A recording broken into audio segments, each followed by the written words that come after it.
আমার যে নুরে আয়া ডিস্টার্ব করে হরসন বাজার তো নিয়ে তো 11টা 12টা 1টা বাজনে দিয়ে যেত, জোর করে নিয়ে যেত। জোর করে নিয়ে যেত। আমাদের সাথে প্রতিদিন অন্যায় করতেছে, অবিচার করতেছে, আপনারা কারো বিচার দিচ্ছেন, বিচার পান নাই, উল্টা আপনাদের কারো হুমকি দিছে। যে আমার ঘরে হুমকি, আমরা বিচার চাইছি, আমার ঘরে বিচার করেন, আমার ঘরে হুমকি দিই। দিয়ে দিবেন আমেনার বাবার এই চোখের পানির জবাব?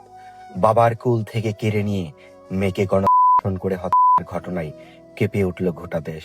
তার বাবা যেন মানতেই পারছেন না এই ঘটনা।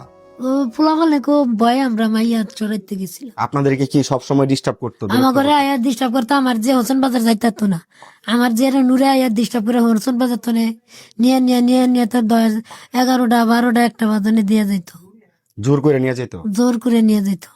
তাহলে একটা মেয়েরে প্রতিদিন জোর করে নিয়ে যাইতো, এলাকার সবাইকে এটা জানতো না, জানাইছেন না কাউরে? আমার ঘরে কইলে জানাই না, আমার ঘরে হুমকি দিছে।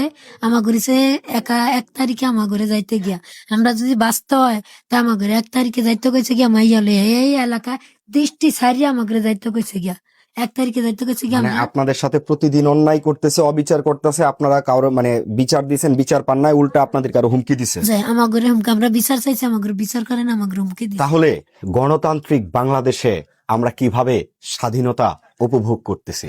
একটা মেয়েকে দেবালোকে মানুষের সামনে নিয়ে প্রতিদিন তার সাথে এই ধরনের ঘটনা ঘটানো হতো, এবং তার বাবা মা বিচার চাইলে বিচারক মহোদয়গণে ওনাদেরকে উল্টা শাসিয়েছেন এলাকা ছেড়ে দেওয়ার জন্য, এবং সেই পন্থাই তারা অবলম্বন করে মেয়েকে নিয়ে যাচ্ছিল মেয়ের খালার বাড়িতে। ঠিক সেদিনই তার জীবনের শেষ দিন হিসেবে তাকে পৃথিবী থেকে কেড়ে নেওয়া হয় গণধর্ষণে।